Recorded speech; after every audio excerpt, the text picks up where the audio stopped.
বিশ্বকাপের সেমিফাইনাল যেন প্রোটিয়াদের কাছে বারমুডা ট্রায়াঙ্গেলের মতোই রহস্যে ঘেরা এক মরণ ফাঁদ।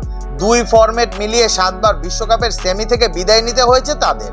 লাকি সেভেনও রহস্য ভেদ করতে না পারা প্রোটিয়ারা অষ্টমবারের চেষ্টায় এবার ক্যারিবিয়ান দ্বীপপুঞ্জের রহস্যের জট খুলেছে।